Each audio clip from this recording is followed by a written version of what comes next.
un año más en este encuentro de reino. Lo que hemos vivido años pasados, lo que hemos visto, ha sido tan precioso y tan maravilloso, y lo que creemos que vamos a vivir en estas jornadas también. Feliz de estar juntos como equipo, de poder participar de este encuentro, donde la palabra que nos convoca es una palabra que tiene que ser redimida y tiene que ser rescatada, que tiene que ser traída otra vez al entendimiento, que es la palabra movimiento. Una palabra tan poderosa, una palabra que tiene tanto peso en la realidad espiritual y que a veces va tomando la forma del pensamiento temporal, y eso impide que podamos entender el peso de la palabra movimiento. Si esta palabra nos convoca hoy, una iglesia en movimiento, Dios tiene intenciones de movernos. Dios tiene intenciones de movilizarnos. Dios tiene planes de hacer algo en nosotros primero y también a través de nosotros. Te propongo que te prepares a escribir, te prepares a pensar. No estamos aquí para emocionar, no estamos aquí para entender. El retraso que tenemos o que enfrentamos está basado a la ignorancia. Días atrás nos preguntaron, me parece que fue en República Dominicana, y me dijeron: apóstol, ¿cuál es el mayor desafío que enfrentó en su ministerio? Y podríamos contar muchas situaciones que pasamos, personales, familiares, congregacionales o como familia apostólica. Pero pensando seriamente en el mayor desafío, identifiqué que el más grande desafío que enfrentamos se llama ignorancia. Hay tantas cosas que ignoramos y que el orgullo nos hace creer que lo sabemos para dejarnos como ignorantes. Pero a medida que nos exponemos a su luz va desnudando nuestra ignorancia y nos da la capacidad de poder accesar a la verdad que en Cristo nosotros tenemos que alcanzar. Esta noche, en espacio de 2 tiempos, por la generosidad de los pastores, y agradezco profundamente que me den este espacio en medio de tantos predicadores extraordinarios, quisiera abordar este pensamiento gubernamental, una iglesia en movimiento. Y lo he separado en 2 partes, espero poder llegar bien con el tiempo. Lo he separado en 2 partes y vamos a contar con la asistencia de la pantalla, así que iremos trabajando en todo lo que sea nuestro espíritu abierto, nuestra mente atenta, nuestros oídos, nuestros ojos, nuestras manos, usando la mayor cantidad de sentidos para que nada se nos escape en lo que nos sea posible. De cualquier forma, si algo se nos escapara, esto ya fue depositado en nuestro espíritu para la gloria del Señor. El nombre de esta primera parte del mensaje lo titulamos Presentando al Dios no conocido. Presentando al Dios conocido.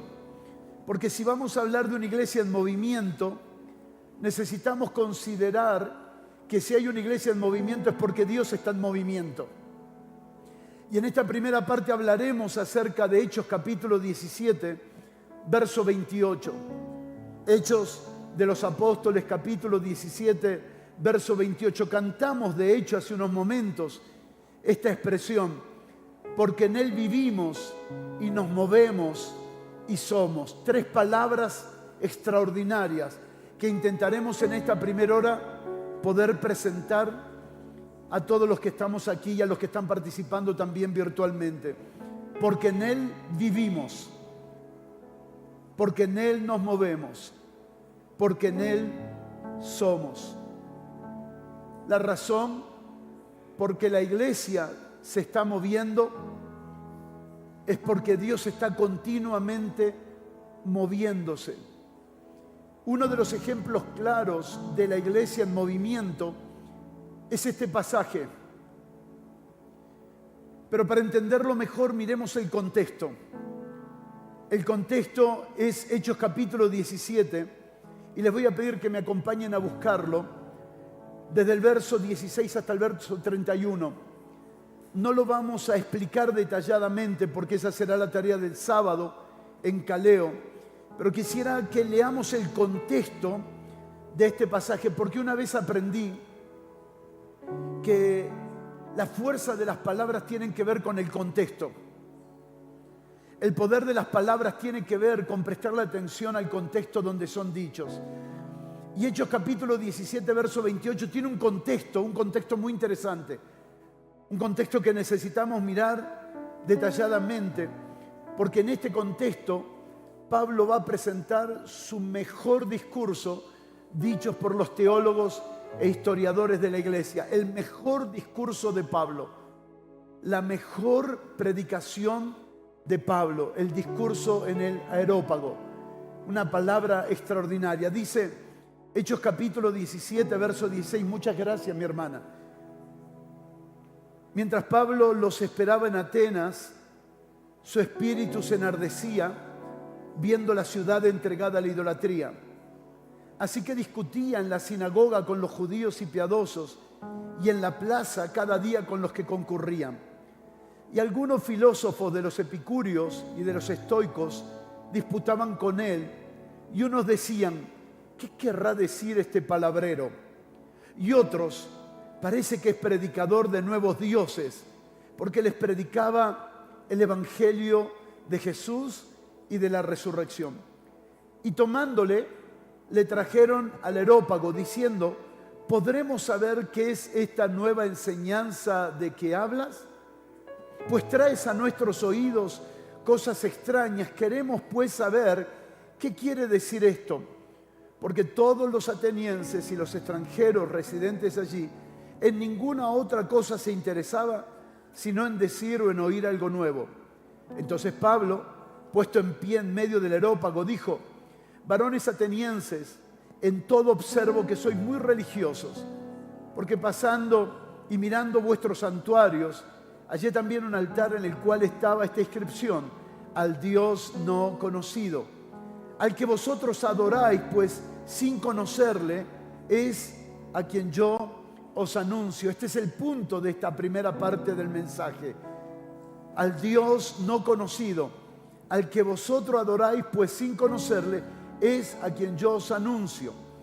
El Dios que hizo el mundo y todas las cosas que hay en él, siendo Señor del cielo y de la tierra, no habita en templos hechos por manos humanas, ni es honrado por manos de hombres como si necesitase de algo, pues Él es quien da vida a todos y aliento a todas las cosas. Y de una sangre ha hecho todo el linaje de los hombres para que habiten sobre la faz de la tierra, y les ha prefijado el orden de los tiempos y los límites de su habitación, para que busquen a Dios, si en alguna manera palpando puedan hallarle, aunque ciertamente no está lejos de cada uno de nosotros, porque en Él vivimos y nos movemos y somos, como algunos de vuestros propios poetas también han dicho, porque linaje suyo somos. Siendo pues linaje de Dios, no debemos pensar que la divinidad sea semejante a oro o plata o piedra, escultura de arte y de imaginación de hombres. Pero Dios, habiendo pasado por alto los tiempos de esta ignorancia, ahora manda a todos los hombres en todo lugar que se arrepientan. Y presten atención al verso 31. Por cuanto ha establecido un día en el cual Él juzgará al mundo con justicia. Y aquí hay una palabra invisible que la tenemos que colocar en nuestras Biblias, que es la palabra estándar. Estándar. Por aquel varón a quien designó dando fe a todos con haberle levantado de los muertos. Intentaremos ir describiendo algunos detalles que son muy importantes para nosotros hoy, pero sobre todo para Dios es importante que nosotros pudiéramos prestar atención, porque este mensaje tiene una densidad doctrinal, este mensaje tiene una densidad teológica, este mensaje tiene una identidad cristológica muy fuerte. Y necesitamos prestarle atención, porque cuando la iglesia se comienza a mover, será llevada a espacios en los cuales tendrá que estar preparado. No fue Pablo el que fue al Areópago. Si usted presta atención, Pablo estaba predicando en las calles. Lo tomaron y lo llevaron al Areópago. ¿Qué es el Areópago? Bueno, entendiendo que la palabra Areópago significa la colina de Ares. La colina de Ares. Era el lugar donde se enseñaba y se debatía acerca de gobierno, sociología, filosofía, toda clase de pensamientos que pudieran aparecer en medio. Era el lugar donde se debatían todas estas cosas. Y es interesante pensar por un momento que Pablo fue llevado allí. ¿Sabe qué es ese lugar, la colina de Ares? Es un lugar de debate, es un lugar de conflicto, es un lugar de peleas, es un lugar de discusiones ideológicas. De hecho, si miramos un poquito la historia, veríamos que en la filosofía del credo griego, Ares representaba uno de los dioses de la guerra, el dios más violento. Porque no toda violencia se hace con puños. Hay violencias que se hacen con ideologías. Y Pablo nunca entró a las batallas de la ideología, porque él fue enviado como hijo de paz para traer la paz del Señor a ese territorio. Solo se indigna y se enoja quien no tiene los argumentos sólidos en su propia vida. Lo que va a pasar ahora es esencial que pudiéramos mirarlo detalladamente. ¿Por qué?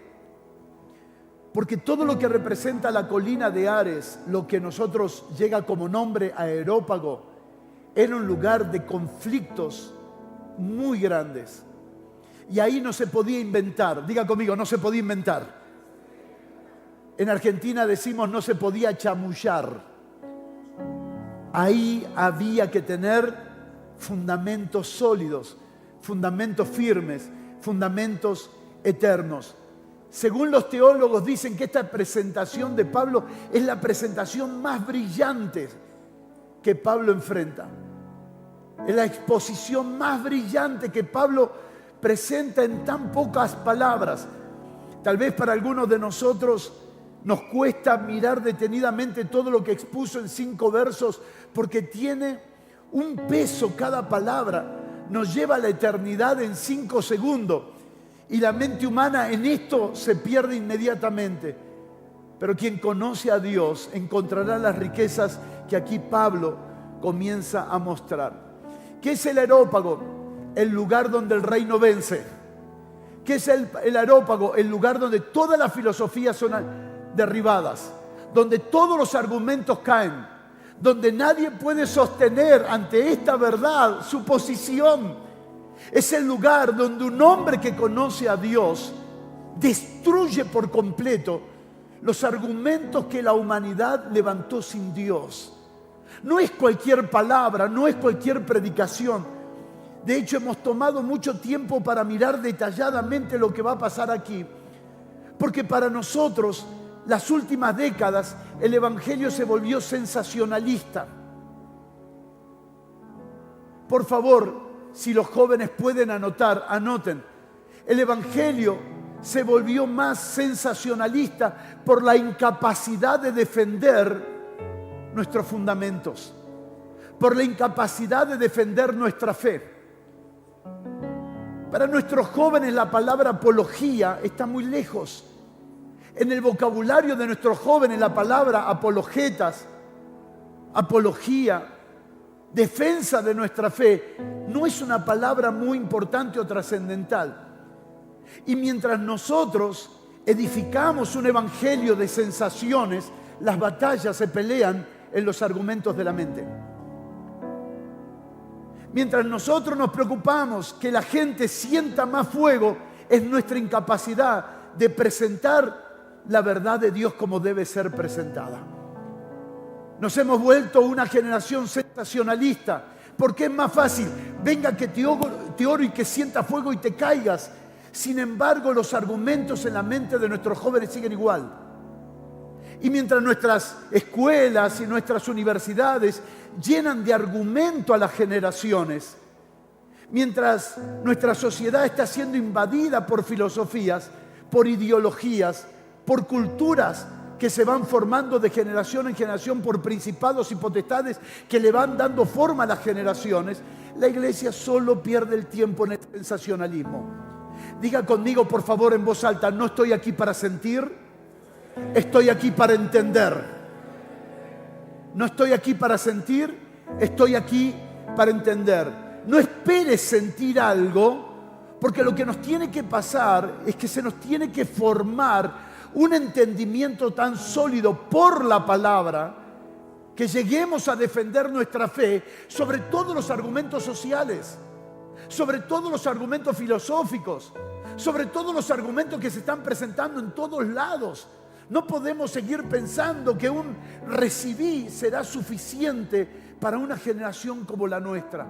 Pero Dios está proponiendo encuentros como este en todo el mundo, donde pasan las horas, una generación procurando entender lo que Dios ha dejado en la palabra, procurando entender lo que Dios habló, lo que Dios habla y lo que Dios siempre seguirá hablando. Señores, desde el huerto del Edén, toda la eternidad ha sido gobernada por pelea de palabras. El ministerio de Jesús comenzó con una gran batalla y fue en el desierto, y fue una batalla de palabras. Dios está levantando una generación que se está entrenando y se está preparando, no para decir siento a Dios, sino para dar los argumentos sólidos acerca de la realidad de Dios, por experiencia primero, por comunión con Dios diaria, pero también por las Escrituras. Y esto es un gran desafío, sobre todo para nuestra generación evangélica sensacionalista. Y por favor, no tome esto de manera despectiva de mi parte. No quiero ser despectivo, pero no podemos derribar un error si no llamamos las cosas por su nombre. Dios está renovando los ojos de nuestro entendimiento. Dios está transformando nuestro entendimiento, no por opiniones humanas, sino por lo que dice la Escritura. ¿Cuántos dicen amén? Que el Señor nos ayude para poder trabajar los próximos minutos acerca de esto. Pablo no entró a un debate entre argumento y argumento. Pablo trajo a la mesa del Areópago un lugar de conflicto, un lugar de peleas. De hecho, no tengo tiempo para perderme mucho allí, pero las dos formas como se consideraban a los hijos de Ares era miedo y muerte. Y cada vez que se presentaba Ares en Grecia, se lo presentaba con sus dos hijos. ¿Y sabe por qué traigo a mención esto? Porque toda ideología hoy se defiende con violencia. Cuando usted habla con las personas que practican la diversidad de género, el aborto, el casamiento igualitario, te meten a un lugar de violencia y de peleas. Pero los hijos de paz no entran en eso, porque los hijos de paz tienen un establecimiento en su interior que pueden hablar verdad sin entrar en conflicto. Pueden hablar verdad sin entrar en conflicto. No entres en conflicto con el sistema porque perderás. Hay una frase que solemos usar, que aprendí años atrás, que dice: nunca pelees con un necio porque te llevará a su territorio y te ganará por experiencia. No. En lugar de pelear contra los argumentos, dedícate a conocer a Dios. Porque cuanto más conoces a Dios, más fácil será establecer su verdad en todos los ambientes. Quiero traerte al escenario. Quiero traerte al escenario del Areópago, porque este mensaje no fue dado en cualquier ambiente. No fue una radio evangélica, una televisión evangélica, ni siquiera un auditorio evangélico. Fue un ambiente extremadamente hostil, pero ante tanta verdad todo el mundo se cayó. Ante tanta verdad nadie pudo frenar lo que fue expuesto allí.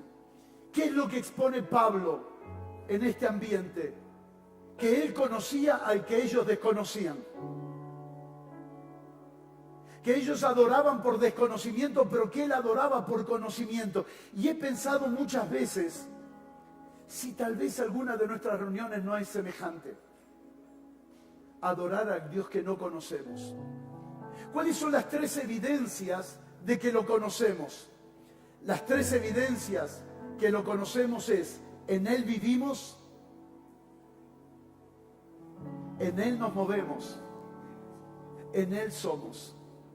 Para algunas personas hoy suena extraño el mensaje de Cristo. Para algunas personas suena extraño tanto Cristo. Es que Dios nos trasladó de la potestad de las tinieblas al reino de su amado Hijo. Y todo lo que nosotros vivimos hoy se llama Cristo. Porque en Él vivimos, porque en Él nos movemos y porque en Él somos. No hay nada en nuestra vida que no tenga que ver con Cristo. Cristo no es nuestro culto dominical. Cristo es nuestra vida. Es el lugar donde vivimos. Físicamente puedo estar en Guatemala o en Argentina, da igual. Espiritualmente yo estoy en Cristo. Mi lugar, mi refugio, mi dirección, mi geografía se llama Cristo. ¿Cuál es la evidencia de que alguien lo conoce? Sabe que su lugar es Cristo. Sabe que sus movimientos son en Cristo y que su identidad es en Cristo. ¿Está listo? ¿Podemos arrancar? Está una breve introducción para comenzar ahora, porque a veces la iglesia dice, ¡oh, no sabía que estaba en Cristo! ¿Se da cuenta? Adoramos al Dios no conocido. No tiene solo que ver con los estoicos, epicúreos y con todos los que tengan nombres extraños. Si no sé de quién soy y a quién pertenezco, cada vez que canto, adoro al Dios no conocido. No es solo para Él, no es solo para ellos. Este mensaje trasciende 21 siglos para hablarnos a nosotros y darnos a nosotros un mensaje muy importante. Nos va a hablar del Padre. En este capítulo nos va a hablar del Dios como papá. En este capítulo nos va a hablar de su Hijo, nuestro Señor Jesucristo. Este mensaje no tiene un carácter solo para el areópago, no tiene un carácter solo para los griegos. Este mensaje tiene un carácter universal. Este mensaje es enseñable en el areópago, en Guatemala, en México, en Costa Rica, en Argentina, en Estados Unidos. Este mensaje va a tomar fuerza global cada vez más los próximos años. ¿Cuántos dicen amén? La iglesia va a volver a recordar que en Él vive, que en Él se mueve y que en Él es. Tal vez lo aprendimos como versículo bíblico, pero Dios lo está alumbrando en nuestro entendimiento para que se constituya nuestra realidad de vida. ¿Qué nos muestra Pablo en este mensaje? Nos muestra que Dios es el único soberano y apela a su soberanía como el que tiene la legitimidad por ser el creador. Trae a la razón de cada uno de ellos que todo lo que existe fue Dios quien lo creó. Y presenta a Dios como el único soberano sobre todo y sobre todos. Muestra al hombre como un ser dependiente, heredero, pero también lo muestra como un ser relacional. Todo eso lo va mostrando en este mensaje. Muestra a Cristo como el estándar absoluto, como el estándar pleno, como el estándar único, como el estándar total, como el estándar final de toda la justicia de Dios. Todo será medido en Cristo. Él es la medida. Mi matrimonio no será medido en cuanto a mis padres, en cuanto a mis abuelos, ni en cuanto a quienes me rodean en el tiempo presente. Mi vida, mi familia, mi ministerio no será medido en cuanto a cuántas cosas yo hice. Será todo medido en cuanto a Cristo. Hay una palabra que quieres anotarla, por favor, anótala. Todo será medido según Cristo. Palabra apostólica, según Cristo. Palabra apostólica que cada vez está tomando más énfasis en nuestros entendimientos. Según Cristo, por cuanto ha establecido un día en el cual juzgará al mundo con justicia. ¿Quién es esa justicia? Su Hijo. La justicia no es un hecho legal. La justicia es una persona que contiene principios legales. Un día seremos medidos y la vara de medir será su Hijo, lo que fue según Cristo y lo que no fue según Cristo. Cuando hablamos de la iglesia en movimiento, ¿qué es lo que pensamos acerca de esto? en el contexto que Pablo presenta y se presenta, podemos ver claramente una descripción de lo que es Iglesia en Movimiento. Propósito que nos convoca en estos días. Tal vez lo tengamos en la pantalla en este momento. La Iglesia en Movimiento no es una simple actividad pública de la Iglesia. Son hombres y mujeres que han nacido de nuevo, que conocen al Padre y al Hijo por el Espíritu Santo. Son conscientes portadores de su vida y ningún ambiente los intimida para darlos a conocer. Tal vez no lo tenemos, ¿no? ¿Sí? Porque me gustaría leerlo juntamente con mis hermanos. Pero si no, lo repiten conmigo, por favor. Repítanlo conmigo porque tiene que ver en el contexto del Areópago. La Iglesia en Movimiento no es una simple actividad pública de la Iglesia. Son hombres y mujeres que han nacido de nuevo y conocen al Padre y al Hijo por el Espíritu Santo.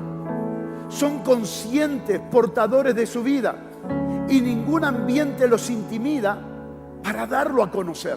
Esto es el Areópago, esto es Pablo, esto somos nosotros.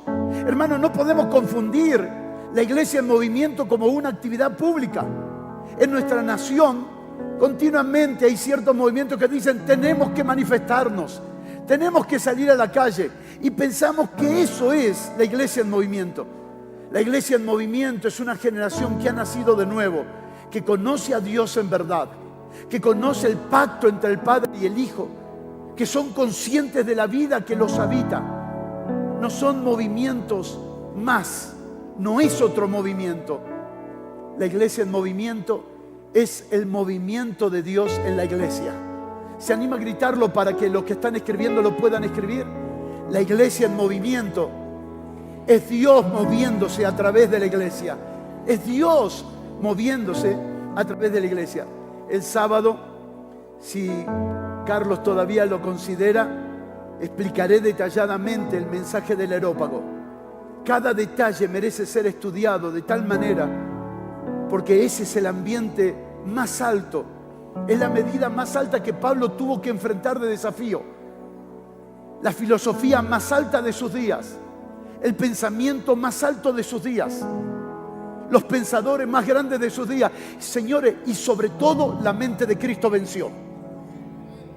La mente de Cristo venció. Y si hablamos de la Iglesia de Dios en movimiento, estamos diciendo que nada ni nadie te podrá hacer frente todos los días de tu vida para la gloria de su nombre. Pueden parar a la iglesia evangélica, no pueden parar cuando Dios se mueve a través de la iglesia. Por eso no estamos hablando de movimientos públicos. Esto es más profundo todavía. Solo 6 pensamientos. ¿Me acompañan? Para esta primera hora. Lo haremos rápido con la ayuda de las imágenes para poder avanzar. Primero de los 6 pensamientos. Lo que revela Hechos 17, 28. ¿Qué revela este pasaje? La existencia del hombre solo encuentra sentido, movimiento y ser verdadero en Dios mismo.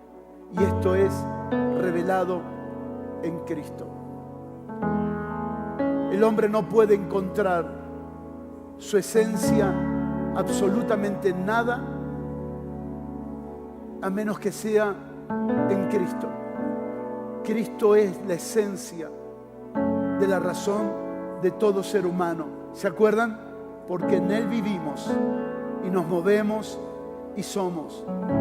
Pablo revela que ese Dios que los hombres buscan en su ignorancia no es una fuerza impersonal ni una energía cósmica, sino que Dios es revelado a través de una persona, la persona de su Hijo, en el cual todo se sostiene, todo subsiste y todo permanece. Nada de lo que está en Cristo se echa a perder. ¿Se anima a gritarlo? Nada de lo que está en Cristo se echa a perder. Proclamemos esto para Guatemala, para Centroamérica y las naciones de la tierra. Nada de lo que está en Cristo se echa a perder porque Él lo sustenta con la palabra de su poder. Solo se echa a perder lo que sale fuera de él. Es interesante que, a diferencia de la predicación a los judíos, Pablo no comienza desde la ley. Pablo comienza desde el principio de la creación y de la vida misma del hombre. Ahora no está hablándole a los judíos, le está hablando a los griegos. Y le muestra a los griegos el principio de todas las cosas. Y a Dios como el creador supremo y el creador absoluto. Le presenta un Dios inmanente pero también trascendente. Un Dios que no está lejos de todos los hombres, sino que todo en Él vive y todo en Él se sostiene. Así el apóstol va introduciendo a los griegos de Atenas la realidad del nuevo pacto. Porque el nuevo pacto no es un concepto, es una persona. Es una persona que en realidad son dos.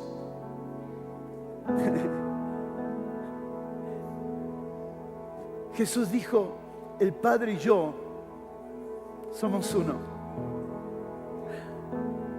Todo lo que va a ir mostrando el apóstol Pablo en este pasaje es su conocimiento por experiencia, es su conocimiento por revelación, es su conocimiento por la comunión de este nuevo pacto del Padre y el Hijo, dando por cierto, dando por claro y mostrando las evidencias que Cristo no es un sistema humano, que Cristo no es un sistema religioso, que Cristo es un ámbito espiritual, que Cristo es un ámbito donde todo es recreado, donde todo lo que entra a este ámbito nace de nuevo. El autor de la película de Narnia lo muestra de la siguiente manera. Muestra la separación de un ambiente con otro ambiente. Muestra la separación de cuando los niños están de este lado del ropero y cuando los niños están del otro lado del ropero. ¿Cómo un ropero puede cambiar el ambiente? De este lado son estudiantes, son huérfanos. De este lado son reyes, son príncipes. De este lado son mendigos. De este lado tienen todo el reino a su disposición. En este lado pelean por su vida. En este lado pelean por un reino. Ese ropero, señores, es la cruz. La cruz cambió el ambiente. Y todo lo que pasa del otro lado, hermano, éramos huérfanos, ahora somos reyes y sacerdotes. Éramos huérfanos, ahora somos hijos del Rey de Reyes y del Señor de Señores. Cristo es un ámbito espiritual donde todo nuestro ser cambia. Aquí somos participantes de naciones corruptas. Aquí somos parte de una nación santa. Aquí heredamos corrupción de nuestros padres. Aquí, por la sangre de Jesucristo, heredamos vida eterna. Heredamos todo lo que Cristo tiene. Aquí somos herederos y coherederos con Cristo Jesús. La cruz lo cambió todo. La cruz cambió nuestra realidad. Cristo es un ambiente espiritual donde todo lo que entra es hecho nuevo. Todo lo que pasa del otro lado de la cruz, no de la puerta del auditorio. Lamento decir, la puerta del auditorio nunca cambió a nadie. La cruz cambió a todos los que pasaron del otro lado. Personas que solamente pasan la puerta del auditorio mostrarán una apariencia de religión, pero todos los que pasaron del otro lado de la cruz mostrarán la apariencia del Hijo de Dios, la gloria misma del Hijo del Dios viviente. ¿Qué pasa de este lado? De este lado, su vida es mi vida. Ya no me muevo como yo quiero, ahora Él me mueve. Porque en Él vivimos, en Él nos movemos y en Él somos. Acá yo iba donde quería, acá solo voy donde Él quiere. ¿Está listo? ¿Avanzamos sobre los 3 pensamientos? Qué lindo que son ustedes. Sobre todo porque con estos anteojos de leer no veo los rostros. Me es más fácil decirle qué lindos que son, pero de verdad lo son. Segundo pensamiento de 6 que tendremos en esta primera parte. La vida derivada de su vida. Esta palabra, en Él vivimos. La palabra vivimos allí es la palabra sao, no zoe. Sao, que también se desprende la palabra zoe. En griego sao, que significa existencia vital, existencia no biológica, existencia espiritual. Una palabra extraordinaria. En Él vivimos, vivir en Él. Vivir en Él significa participar de su propia vida. Jesús dijo, porque yo vivo, vosotros también viviréis. Y no nos dio una mejor vida, nos dio su vida. Por eso cuando decimos Jesús es una mejor vida, es un error. No es que no sea en parte así, es que es incompleto. Jesús no está dándome una mejor vida. Él me está dando su propia vida. Es la vida de Él que nosotros tenemos. Es su vida la que habita en nosotros. Y es su vida ahora que no nos promete en primera instancia longevidad. Nos promete comunión existencial. No es que por tener su vida yo voy a vivir 150 años, 200 años. Es probable que viva más que si viviera en pecado. Pero esta vida es la vida eterna. Es la vida que me garantiza a mí que participo de la comunión con Dios, no de su santidad y pecaminosidad. Escuche, escuche, porque todavía se escucha a muchos hermanos orar así. Dios, yo que soy un pecador, me acerco delante de tu trono. Quiero decirte algo. En la cruz, tu nombre fue cambiado de pecador a justo. Gracias por su amén tan entusiasmado. Tu nombre fue cambiado. Así que cuando tú vienes y dices, aquí viene tu hijo el pecador, Dios dice, yo tengo 4 hijos biológicos. Tenemos con Cari. Jonathan, Melanie, Samuel, David. Imagínense que uno de ellos diga, yo soy Enrique, tu hijo. Yo voy a decir, no, yo no tengo ningún hijo que se llame Enrique. Dios no tiene ningún hijo pecador. Dios no tiene hijos pecadores. Lo que Dios tiene son hijos justos, porque tus pecados fueron absorbidos por su sacrificio eterno. Y ahora fuiste justificado pues por la fe y tienes paz para con Dios. Y ya no nos presentamos como pecadores en el antiguo pacto, ahora nos presentamos como hijos justificados. Gracias por su amén entusiasmado. ¿Por qué puedo participar de su vida? Por su sacrificio. ¿Quién podría comprar la vida de Dios? ¿Quién podría tener la vida de Dios? ¿Quién podría alcanzar la vida de Dios? Nadie. Después de que el hombre pecó, Dios alejó el árbol de la vida del hombre. Puede ser producida. Esta vida que nosotros participamos tiene que ser recibida. No hay ningún hombre que pueda producir esta calidad de vida divina. Hoy tenemos el famoso sistema de la clonación. El hombre puede reproducir hombre, el hombre puede. Tiene la facultad de reproducir otros hombres, puede. Y lo estamos viendo. Lo que el hombre no puede es reproducir la vida de Dios en el hombre. No hay nada que el hombre haga, no hay nada que el hombre haga que pueda traer esta calidad divina al hombre. Porque esta vida tiene que ser recibida, no puede ser producida. Ningún hombre produce vida de Dios.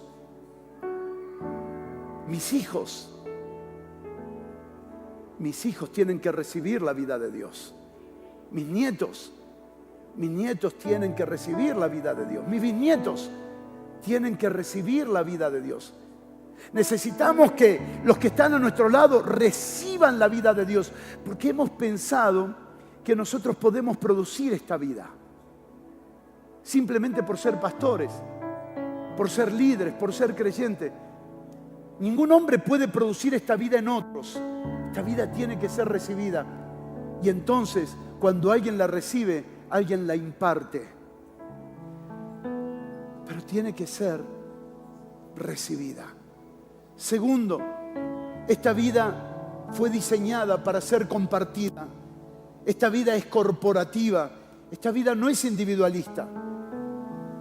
Vivir esta vida nos conecta con la vida de su cuerpo. En Él vivimos. Fíjense que no dice en Él vivo. ¿Se anima a gritar conmigo? En Él vivimos. Otra vez, en Él vivimos. No dice en Él vivo. Bueno, es una cuestión simplemente de agregar una palabra. No, no. En Él vivimos significa que esta vida va a buscar conectarse con otros. Esta vida busca a otros que tienen la misma vida. Me parece que te conozco de hace años. Claro que sí, papá. Los dos tenemos la vida eterna. Me parece que nos conocemos de hace tanto tiempo. Claro que sí.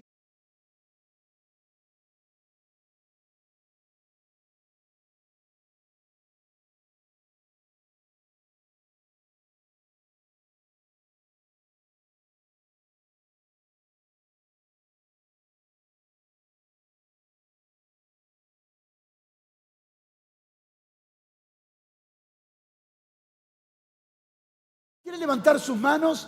Te vas a encontrar con gente extraordinaria que tiene su vida en África, en Asia, en Europa, en el Pacífico, en toda América, porque la vida busca su vida.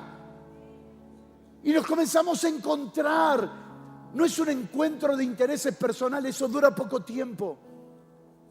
Los que se encuentran en intereses personales se terminan peleando todos, porque es un encuentro de carne. Alguien tiene que celebrar esto en esta noche, porque todo lo que nos encontremos en la vida eterna no se corrompe jamás. Ay.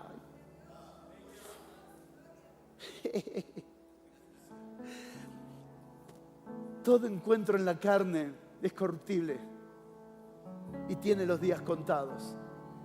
Todo encuentro por el Espíritu, todo encuentro por la vida, todo encuentro desde la vida permanece para siempre. Prepárate a vivir con el que está al lado tuyo para siempre en este evangelio glorioso. Prepárate a casar sus hijos, a casar sus nietos, a casar sus bisnietos, a ver reproducida la vida, porque en este vínculo basado en la vida nadie se echa a perder. Abrace a alguien, por favor, y dile: en Él vivimos, en Él vivimos. Nuestra comunión es en su vida y no en intereses personales. Espero que no se enoje lo que voy a decir, pero si se enoje, primero piénselo antes de enojarse. Todo vínculo en la carne tiende a decepcionarse. Todo vínculo que descansa en la vida del Hijo, no. Gracias por su amén tan entusiasmado. Todo vínculo en la carne tiende a decepcionarse. Ningún hombre puede satisfacer la demanda de otro hombre. Nadie puede satisfacer la expectativa de otra persona. No existe forma. Por eso cuando nuestros vínculos son en la vida y entendemos lo que significa en Él vivimos, nuestra expectativa no está en nuestro hermano, nuestra expectativa está en el Señor.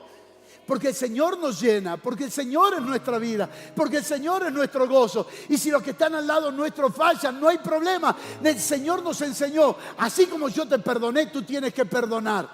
Así como yo te enseñé a soportar, tú también tienes que soportar. Porque es un vínculo en la vida. Gracias por su amén. Esta vida... Ahora sí se puso buena. Traigan más mexicanos, por favor, traigan. Necesitamos más mexicanos aquí. Esta vida es una atmósfera espiritual. Esta vida es una atmósfera espiritual. En Él, esa expresión en Él, expresa una esfera de existencia. Nosotros habitamos en la realidad de Cristo. Esta realidad de Cristo es un ambiente espiritual donde se respira gracia y verdad. Gracia y verdad, gracia y verdad. Es hermoso caminar así. Es hermoso caminar así porque nuestros vínculos son en gracia y nuestros vínculos son en verdad. Es extraordinario. Oh, yo me decepcioné tanto de la iglesia. ¿Qué tal si probás a Cristo? Oh, yo me decepcioné de los pastores. ¿Y qué tal si probás a Cristo? Yo me decepcioné del ministerio. ¿Y qué tal si probás a Cristo? Porque te aseguro que si Él es tu vida, no te vas a decepcionar. Si Él es tu vida, no te vas a decepcionar. ¿Qué es adorar al Dios no conocido? Es no saber que en Él vivimos. Aplauda, aplauda el nombre del Señor.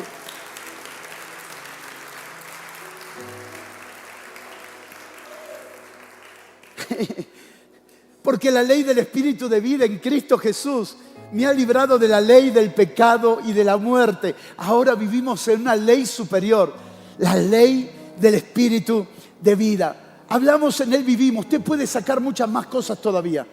Acompáñame a ver el tercero, por favor, y vamos un poco más rápido. Tercero, dijimos en Él vivimos. ¿Qué sería el siguiente? En Él nos movemos.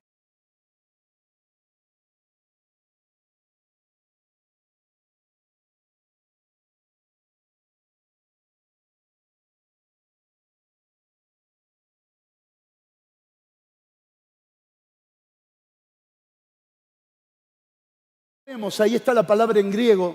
¿Está? Si pudiéramos tal vez considerarla. Eso, muchísimas gracias.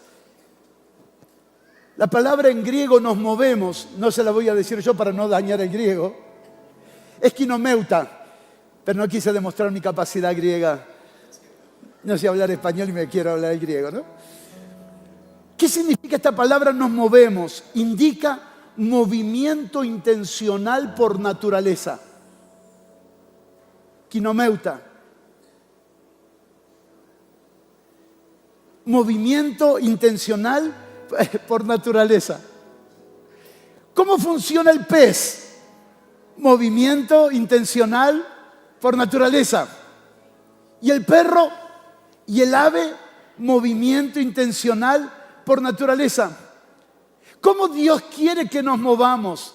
¿Te animas a levantar tus manos para trabajar y garantizar que nadie se nos duerma la primera noche? ¿Qué significa en Él nos movemos? Movimiento intencional por naturaleza. Prepárate a moverte por el Espíritu. Prepárate a vivir por el Espíritu.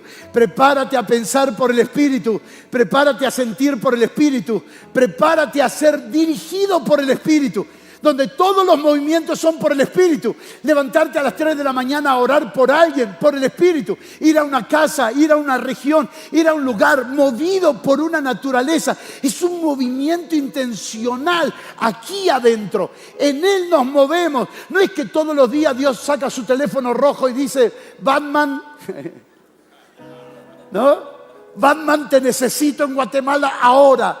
No, te mueves por naturaleza. Aquí adentro testifica su voluntad. Sabes que debes estar, sabes que debes ir, sabes que debes entrar, sabes que debes salir. No porque escuchas una voz, sino porque aquí adentro te mueves por naturaleza. Por naturaleza. Hay cosas que los animales nos enseñan que nunca harán porque son contra naturaleza. Y tu espíritu no hará nada que tenga que ver con la carne, porque eso es contra naturaleza. En Él nos movemos. En Él nos movemos. Qué palabra tan extraordinaria. Espero poder tener la capacidad de describir cómo fue visto, ¿no? En Dios no solo tenemos vida. Primero, en Él vivimos. Segundo, en Dios, en Él nos movemos. ¿Qué significa esto? Que tenemos dirección y propósito. Ay, hermano, piense conmigo. Tenemos tantas personas en las reuniones sin saber qué hacer con su vida. Y nosotros creemos que una oficina va a resolver su destino. Nuestra tarea como pastores, como líderes, es conectarlos con la fuente de la vida. Podemos colaborarles en confirmarles, pero no podemos sustituir la voz de Dios en sus vidas.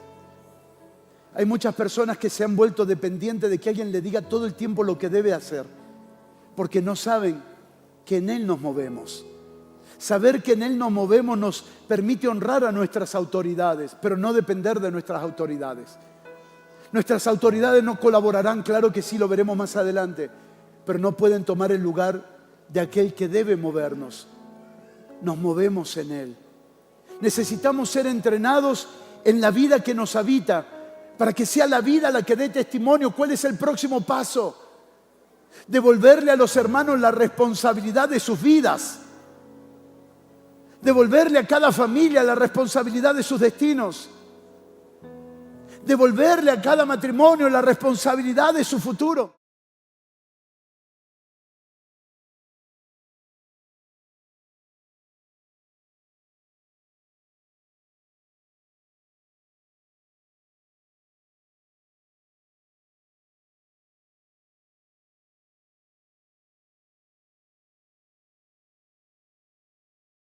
en la nueva vida que tienen y para que se muevan conforme a esa vida. Será más largo el camino, al principio sí, pero en el tiempo será más efectivo cuando una generación aprende a vivir por la vida que está en su interior. Se tiene que levantar y creemos que estos serán los días que se levantará una generación que dirá: en Él nos movemos. En Él nos movemos. Abro un pequeño paréntesis por lo que veo por el Espíritu. Mucha gente fue decepcionada, defraudada y hasta estafada, sí es verdad.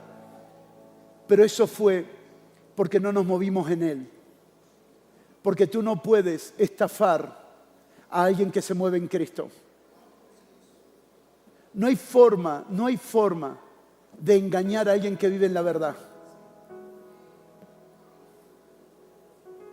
¿Cómo blindo a mis hermanos de tantos mensajes de YouTube? ¿Cómo blindo a mis hermanos de tantos mensajes de los podcasts? ¿Cómo blindo a mis hermanos de tantos mensajes en las redes sociales? Solo enséñale a vivir en Él. En Él nos movemos. Eso los librará. Eso mismo ellos estarán escuchando y dirán: esto sí, esto no, esto sí, esto no, esto sí, esto no. No hay tiempo para detener el avance de tanto engaño. No hay tiempo para decirle a la gente: no escuches esto, no escuches aquello, no escuches lo otro. Este es el tiempo de que la naturaleza de Cristo crezca en nosotros y se levante una generación que diga: en Él nos movemos. Y esto no es de Él. Esto no tiene olor a vida, esto tiene olor a muerte. Esto no tiene olor a espíritu, esto tiene olor a carne. Esto no tiene olor a santidad, esto tiene olor a pecado. Esto no tiene olor a generosidad, esto tiene olor a estafa. Si la generación comienza a moverse en Él, esto es glorioso. ¿Cuántos lo creen? En Él nos movemos. ¿Cuántos pastores hay aquí? Pastor, entrenemos a nuestros hermanos en lo que significa en Él nos movemos. En Él nos movemos. Si quiere anotarlo, puede anotarlo. Estamos hablando de una iglesia en movimiento. Estamos hablando de que cuando nos movemos en Él, tenemos dirección y propósito. ¿Qué pasa cuando no nos movemos en Él? Perdemos dirección y propósito. Ahora preste atención a esta expresión.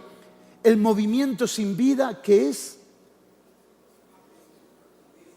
El movimiento sin vida es activismo. Y hay mucha gente haciendo muchas cosas sin saber a dónde van. Dios no nos está proponiendo en nuestro encuentro activismo. Nos está alineando a los movimientos de Él. No nos está diciendo hay que hacer más cosas. Nos está diciendo: es mi vida la que les va a dictar. Es en Él que nos tenemos que mover. Porque muchos movimientos han sido simplemente activismo. Ahora, pensar que tenemos la vida y no movernos, eso también es estancamiento. Si una persona declara que tiene vida del Señor y no se mueve, está estancada. Y lo triste del estancamiento es que muchas veces se justifica como una pausa espiritual.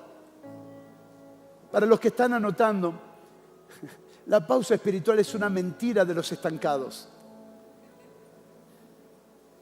No existe la pausa espiritual. Eso existe en nuestra mente imaginaria. No existe la pausa espiritual. Me voy a tomar una pausa espiritual. Y el diablo dice: amén, amén, predícalo, enséñalo. No existe. Lo vamos a ver dentro de unos minutos. En Cristo, vida y movimiento siempre van de la mano. Por eso en Él vivimos y en Él nos movemos. En Cristo ambos se integran. La vida impulsa el movimiento y el movimiento expresa la vida. La vida nos impulsa. Es la vida.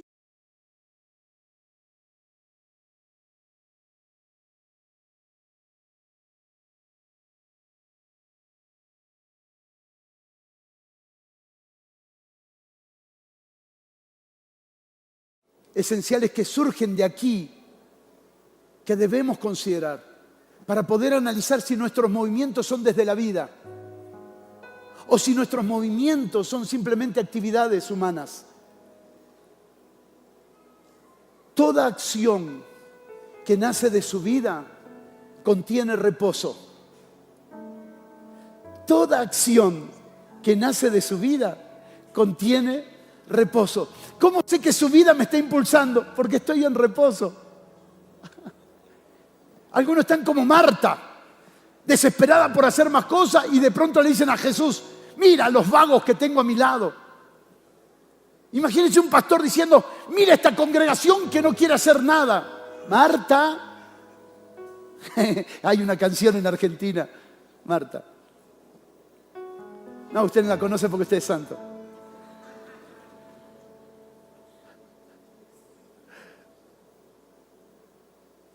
Hay una evidencia de que cuando la vida te mueve, el reposo te acompaña.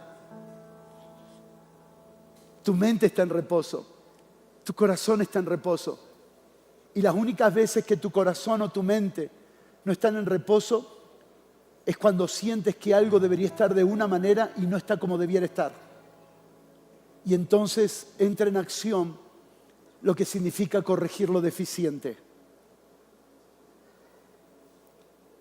Isaías capítulo 30, verso 15 dice: en quietud y confianza será vuestra fortaleza. En quietud y confianza será vuestra fortaleza. Movernos desde la vida es esa seguridad.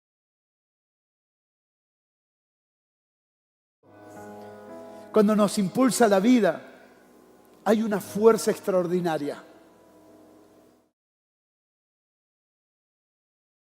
Que nos mueve. Hay un poder que nos moviliza, porque el poder que opera en nosotros, gracias, el poder que opera en nosotros es tan grande y es tan maravilloso. Pero es la vida que nos tiene que impulsar. No importa lo que Dios te mueva, no importa lo que Dios te movilice, tienes que saber que el poder de Dios te sustentará en todo lo que Dios quiera. Pero no hagas nada que Dios no te mande. Hemos descubierto, y han sido conversaciones nocturnas de largas horas con el apóstol Ben, si Dios nos mueve un lugar, podemos matar dragones. Si Dios no nos mueve, hasta un mosquito nos para. No tomes poco los movimientos que Dios te manda hacer. Y no te consideres a ti mismo cuando Dios te manda hacer algo. Cuando Dios te manda hacer algo, responde. Porque su propia vida te sustentará. Su propia vida será tu fuerza. Su propia vida será la energía que te mantendrá de pie para hacer todo lo que Dios quiera que hagas. El tercer pensamiento: si la vida nos mueve, el movimiento será hacia la madurez. Si la vida nos mueve, el movimiento será de gloria en gloria. Si la vida nos mueve, comenzará no con acciones externas, sino con un crecimiento interno. Si la vida nos mueve, habrá un impulso primero. Antes de moverme a otro barrio, antes de moverme a otra ciudad, antes de moverme a otra nación, el primer movimiento que me guiará la vida será crecer interiormente. Quiero crecer. Se levanta una generación que le dice a sus pastores: pastor, quiero crecer. Quiero estudiar la palabra, quiero entender la palabra, quiero estar donde están enseñando la palabra. Pastor, quiero crecer, porque ese es el clamor de la vida del Espíritu. Entra en nosotros como semilla, pero dependerá de nosotros que crezca, que quitemos los estorbos para que lo que está dentro de nosotros se pueda manifestar y pueda crecer. Cuarto, y me quedan 5 minutos para la primera sesión. Esto es fantástico. Para la primera, ¿no? ¿Para la segunda? ¿Para la tercera? ¿Para la cuarta? La segunda empezaba a 8:35, ¿puede ser? ¿O terminaba a 8:35? Ay, yo lo tengo mal. Yo tenía primera sesión 7:40, la segunda sesión 8:35. ¿Qué hora es ahora? No, estoy... ¿Perdón?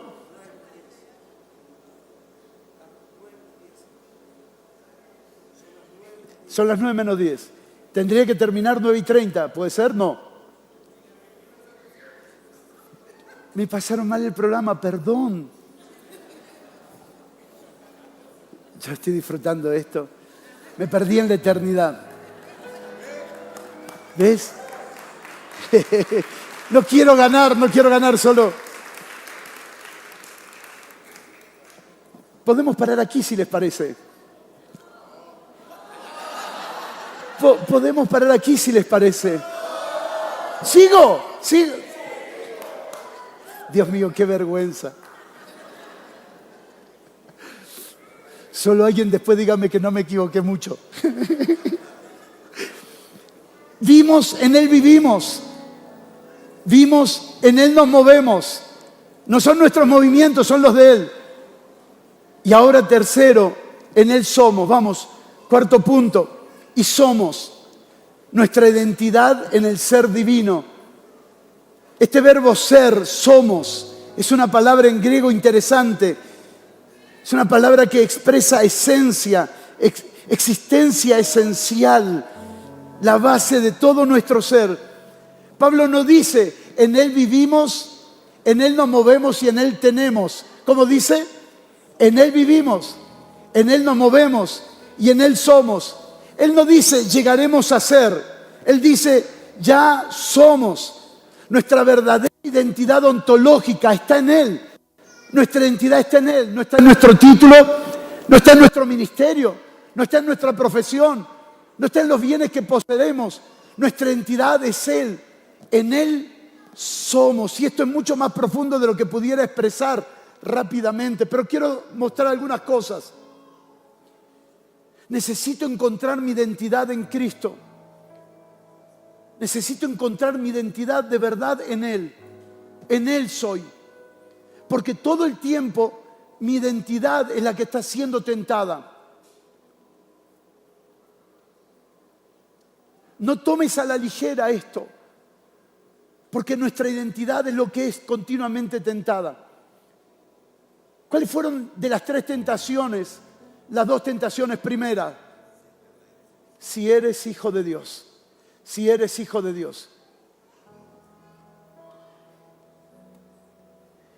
En Él somos. Todo lo que somos es Él. Todo lo que somos está en Él. Todo lo que somos.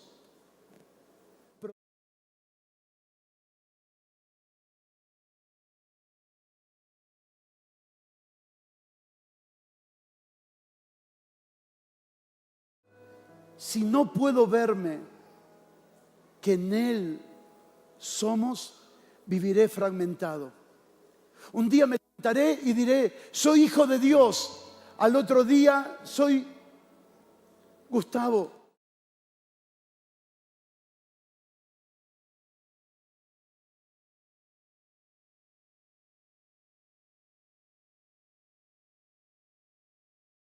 Nuestros pensamientos.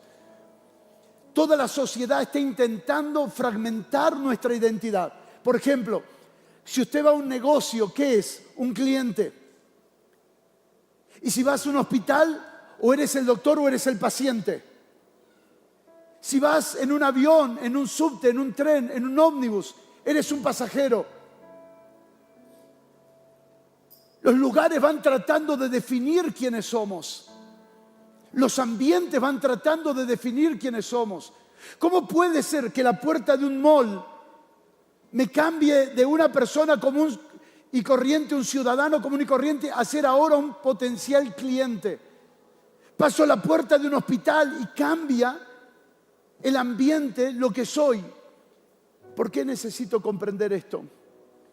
Porque cuando estoy anclado en Él somos, esa batalla ya no existe en mi interior. Soy en Él independientemente de los lugares donde me mueva. Hay lugares donde soy aplaudido y lugares donde soy cuestionado. Hay lugares donde soy celebrado y lugares donde soy menospreciado. Los lugares no nos pueden gobernar más porque en Él somos. Las situaciones no nos pueden gobernar más porque en Él somos. No importa lo que hoy estás viviendo, no importa si tu hogar hoy está pasando el mejor momento de tu vida o está pasando el momento más difícil de tu vida, tú eres en Él. Él es el que te define. No es el lugar que te define, es Él el que te define. No importa lo que estás pasando. Puede estar pasando la mejor etapa de tu vida o la peor etapa de tu vida. En Él soy. Y es bueno pasar por momentos difíciles para recordar. Gustavo, no te olvides. En Él somos. Somos. Tiene que ver con nuestra identidad. Somos. Tiene que ver con lo que tengo acceso para participar. Somos. Ayer fuimos al VIP del Club VIP de Panamá, ¿no? Para tomar y descansar. Me dice, ¿usted es socio de Priority Pass? Y yo dije con mucha alegría, sí soy. Entonces puedes entrar. Mi pregunta es, ¿sabe lo que significa para ti? En Él somos. Tienes acceso a todo lo que es de Dios.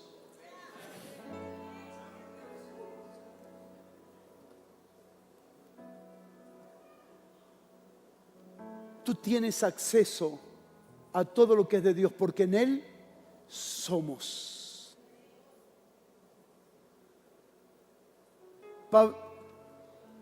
Pablo establece este principio fuerte y Pedro lo trae a la discusión y dice, hemos llegado a ser participantes de su naturaleza divina.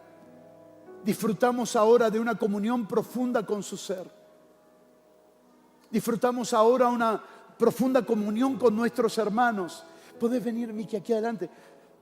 Nos miramos y nos amamos de verdad y disfrutamos una hermosa comunión, porque lo tercero que tengo que descubrir, que no está diciendo en Él soy, está diciendo en Él somos. Y entonces le digo, Miqueas, en Él somos, en Él somos. Y miro a mis hermanos y comienzo a decirle, en Él somos. Y comienzo a notificarle a mis hermanos, en Él somos, en Él somos. Esto no es particular, esto no es individual, esto es corporativo. En Él somos, es un lenguaje de cuerpo de Cristo. En Él somos, es la tarea de todos los pastores, de colaborar con el Espíritu Santo para notificarle a los hermanos que ya están, que en Él están viviendo, que en Él se están moviendo y que de Él somos para la gloria de su nombre. Abraza 2 o 3 hermanos que tengas al lado tuyo y dile, no solo yo tengo acceso, nosotros tenemos acceso para la gloria de su nombre, de todo lo que Él es, de todo lo que Él tiene, tenemos acceso para la gloria del Señor. Ya no es el yo soy, ahora es el Hijo corporativo funcionando juntos para la gloria de su nombre. ¿Sabe? Aquí nos muestra al Padre, al Hijo y al Espíritu Santo de una forma extraordinaria. El Padre, Él es la fuente, en Él vivimos. El Hijo es el ámbito, en Él nos movemos. El Espíritu es la fuerza en quien somos y quien nos da la identidad aquí adentro. Soy hijo de Dios, somos hijos de Dios. Por el Padre, en Él vivimos. Por el Hijo, en Él nos movemos. Por el Espíritu tenemos testimonio de que en Él somos. Levante su mano y disfrute este momento. Eres participante de todo lo que Dios es y de todo lo que Dios tiene. Eso es lo que es demasiado grande para mi mente natural. Pero disfrútelo por un momento hasta que esto sea alumbrado en nosotros. Ya no es mi vida, es su vida. Ya no son mis movimientos, es su movimiento. Ya no me pertenezco a mí, ahora le pertenecemos a Él para la gloria de su nombre. Lea rápido conmigo estos pensamientos finales. Son 5 pensamientos finales que los podemos ver en este momento. Quiero ir acompañando con la lectura de la pantalla que nos puede ayudar para mantener nuestra atención. 5 pensamientos finales. Primero, nuestra identidad no está en tener una vida espiritual. Este es un lenguaje que hasta los orientales usan. Vida espiritual. Nuestra identidad viva es Cristo mismo. Yo no tengo una vida espiritual, yo tengo a Cristo. No es lo mismo. Suena parecido, pero no es lo mismo. Porque aquí asociamos una vida espiritual a orar, a cantar Y pensamos que porque hacemos prácticas espirituales, tenemos vida espiritual. ¿Me sigue? ¿Tiene sentido? Pensamos que porque tenemos prácticas espirituales, tenemos vida espiritual. Señores, ustedes y yo no tenemos una vida espiritual. Nosotros tenemos a Cristo, que es nuestra vida misma. Él es nuestra vida. Y tengo que asociar esto con mucha firmeza y destruir en mi mente el pensamiento de vida espiritual.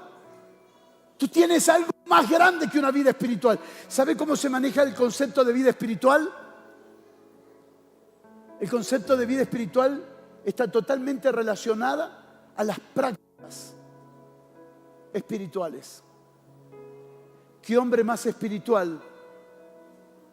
¿Y cómo se lo define? Por el tiempo que ora, por el tiempo que ayuna.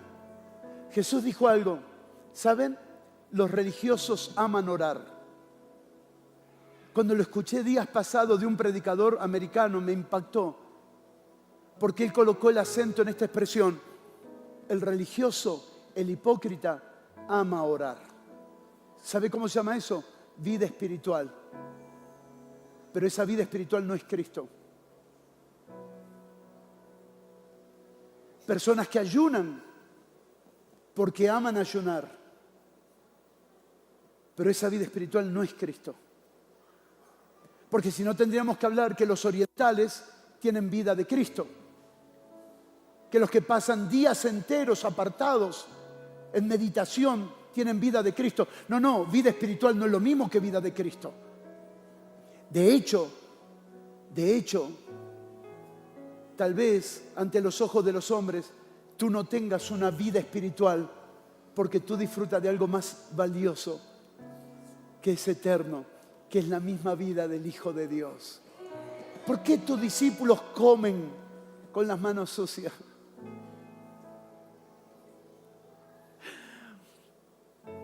¿Por qué no tienen una vida espiritual como ustedes, que se lavan las manos para comer? Es extraordinario.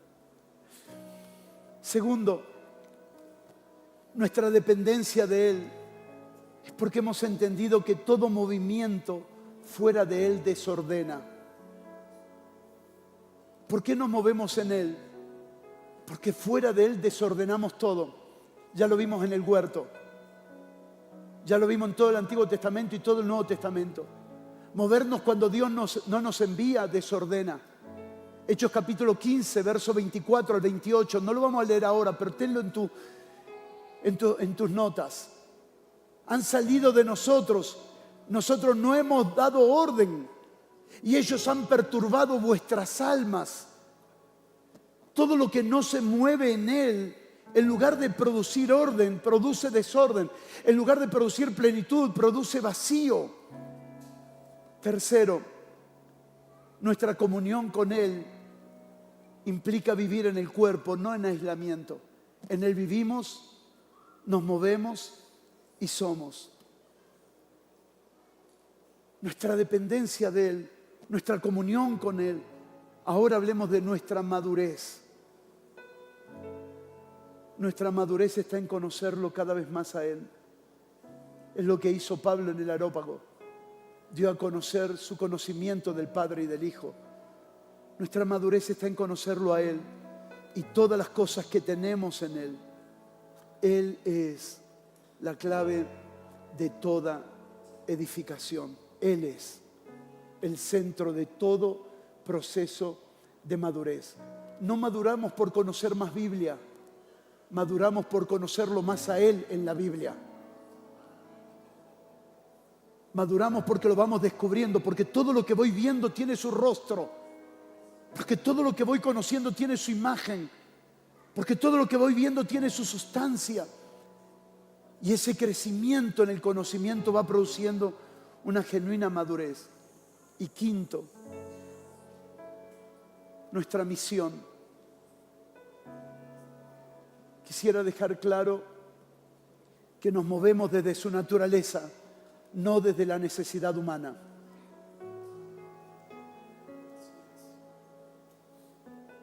Es muy difícil pensarlo porque parece contradictorio con el mensaje que hemos recibido. por años. A Jesús, si quieres anotarlo, nunca lo movió la necesidad de la gente. La agenda de Jesús nunca fue la necesidad humana. Esto es un golpe al humanismo evangélico, gobernando el pensamiento de las personas en base a la necesidad de la gente.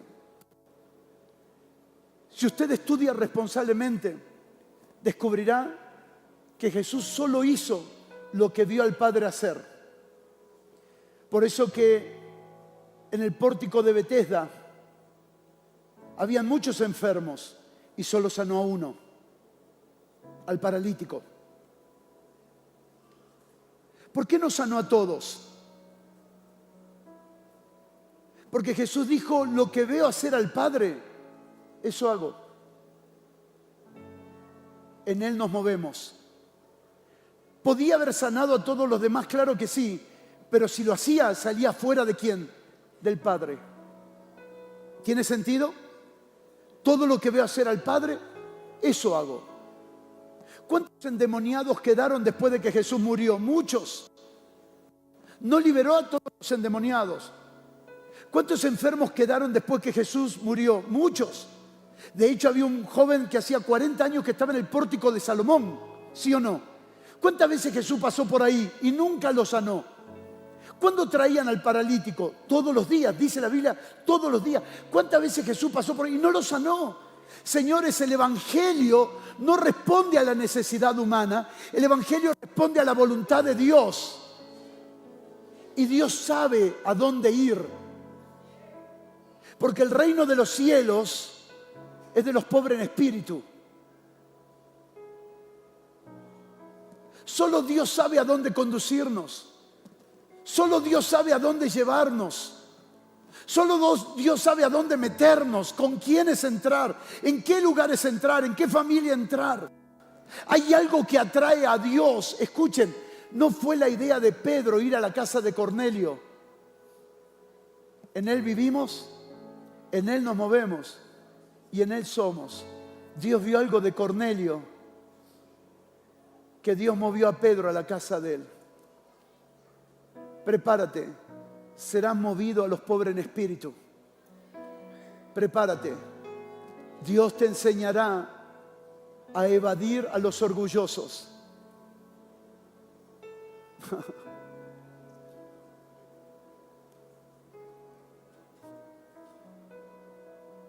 Hemos perdido mucho tiempo discutiendo con necios.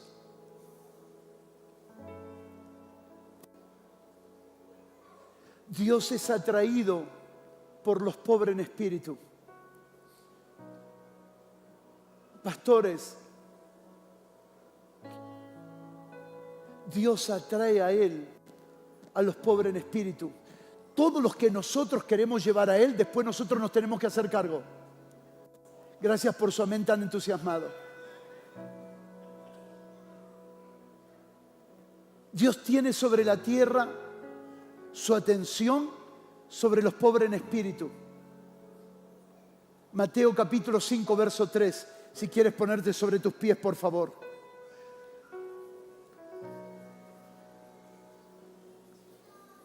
Mateo capítulo 5, verso 3.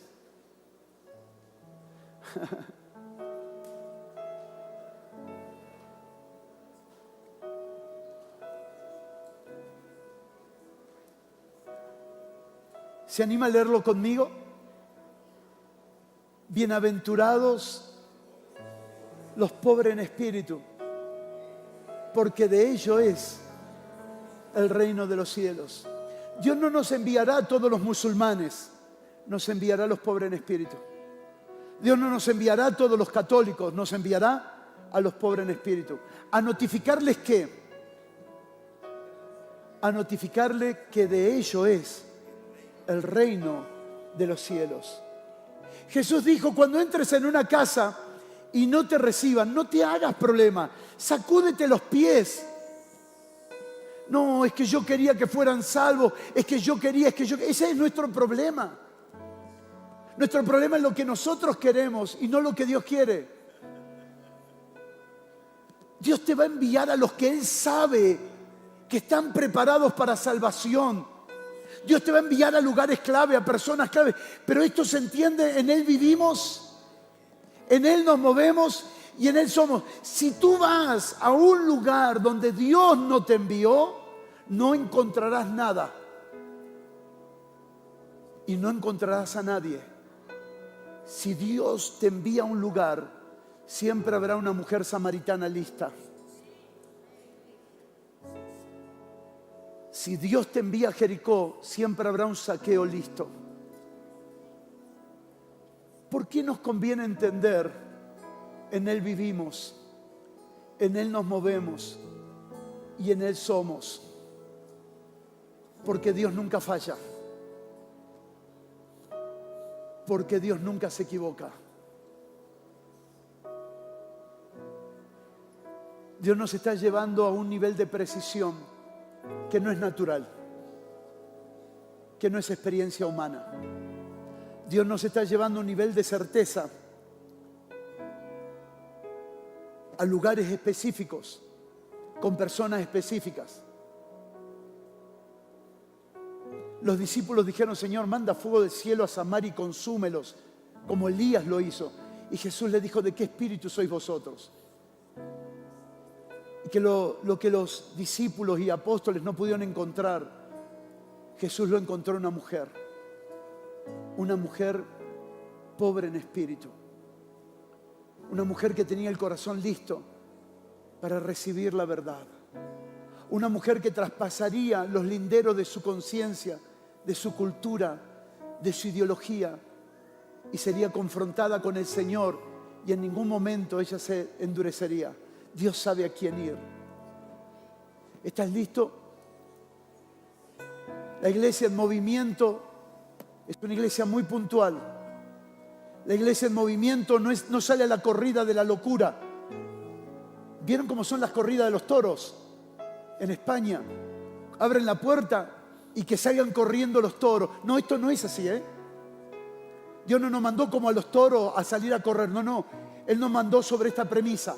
Si te vas a mover, garantiza, en Él vivimos, en Él nos movemos y en Él somos. Regálame estos últimos 5 minutos, porque esto preservará a los misioneros que salieron enviados por una organización nunca consciente. En Él vivimos.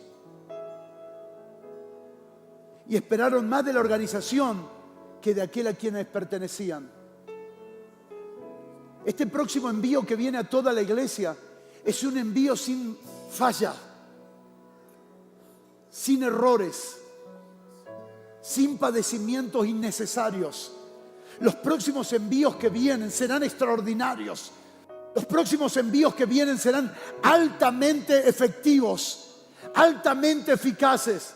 Los próximos movimientos que vienen, todo el mundo querrá levantarse como misionero. Muchos de nosotros fuimos enviados por intereses personales. Muchos de nosotros fuimos enviados porque nos parecía que ese era un buen lugar. Pero ese tiempo se acabó. Porque hay una revelación de Cristo tan real, donde el movimiento dependerá de su vida. El movimiento será impulsado por su naturaleza y será gobernado por la convicción de que soy de Él y en Él lo tengo todo. He viajado por los 5 continentes y he visto en todas las naciones misioneros frustrados. Algunos de ellos perdieron sus familias. Otros vuelven a sus naciones quebrados. Otros ni siquiera vuelven a la iglesia cuando vuelven, de tan decepcionados que vuelven. ¿En qué fallamos? En que pensamos que este movimiento era simplemente una actividad humana. Yo no llevo a Dios a ninguna parte. Es Dios quien nos tiene que mover. ¿Quieres levantar tus manos y ministrar al Señor? Revélame, en Él vivimos. Revélame, en Él vivimos. Porque tengo su vida y es desde su vida. Revélame, en Él nos movemos. Porque no son mis buenas ideas, es Él moviéndonos. Revélame, en Él somos. Mi identidad y nuestra identidad está segura en Él. Toma unos 30 segundos para orar por alguien que tenga al lado tuyo. Y comienza a orar en estos 3 aspectos. Señor, ábrele los ojos. Ayúdale a comprender a mi hermano. Ayúdale a comprender a mi hermana. Que en Él vivimos. Que mi vida es el fruto y el resultado de su vida. Que yo no tengo que inventar movimientos personales, que no tengo que buscar invitaciones, que en Él nos movemos, que no tengo que buscar puertas, sino descubrir cuáles son las que Él está abriendo, que no me tengo que mover autónomamente, sino que tengo que moverme en su conciencia, en su voluntad, en su espíritu, que le pertenecemos a Él. Ora, ora por tu hermano, clama, clama, clama, clama al Señor, clama al Señor, clama al Señor, clama al Señor. Que la esencia del Evangelio sea revelada, que la esencia de la vida de Cristo sea revelada, que la esencia de los movimientos en Cristo, que la esencia de la pertenencia en Cristo sea revelada.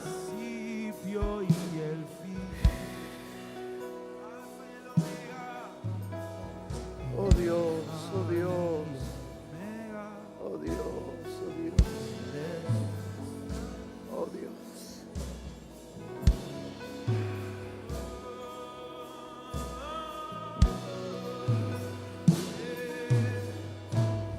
Cristo nuestra vida, Cristo nuestra historia, Cristo el principio y el fin. Alfa y Omega, Él es nuestra herencia. Todo lo que tengo está en ti, Cristo. Y Cristo nuestra vida, Cristo nuestra historia, Cristo el principio y el fin. Oh, oh, oh. Y Alfa y Omega, Él es nuestra herencia. Y todo lo que tengo está en ti. Oh, y Cristo nuestra vida, Yeah. y Cristo nuestra historia, Cristo el principio y el fin. Alfa y Omega, y Él es nuestra herencia. Y todo lo que tengo está en ti, Cristo. Y Cristo nuestra vida, y Cristo nuestra historia, Cristo el principio y el fin. Oh, y Alfa y Omega, y Él es nuestra herencia. Y todo lo que tengo está en ti. Y Cristo nuestra vida, Cristo nuestra historia, Cristo el principio y el fin. Alfa y Omega, Él es nuestra herencia. Y todo lo que tengo está en ti. Cuando Pablo tiene que disertar esto delante de los griegos. Él tiene que resumir todos los grandes conflictos de la vida y del ser humano. Y lo resuelve de una forma tan simple y tan profunda. Para nosotros es más claro poder leerlo en Gálatas, capítulo 2, verso 20. Ese pasaje de Hechos 17, 28, Pablo lo describe así: con Cristo estoy juntamente crucificado, y ya no vivo yo. En Él vivimos, en Él nos movemos, en Él somos. Y lo que antes vivía en la carne, ahora lo vivo en la fe del Hijo de Dios. Ya no me muevo como antes me movía, ahora es Él quien me mueve. La gloria de esta palabra, una iglesia en movimiento, no son los tuyos ni los míos, son los movimientos de Él en nosotros. Son sus movimientos, es su vida. Como propiedad de Dios, llevémoslo a donde Él quiera ir y lo que Él quiera hacer. Y te aseguro que nos volveremos altamente productivos y sin tantas decepciones para la gloria de Dios. Se viene un movimiento extraordinario para todo el cuerpo de Cristo. Dale tu mejor aplauso al Señor, por favor.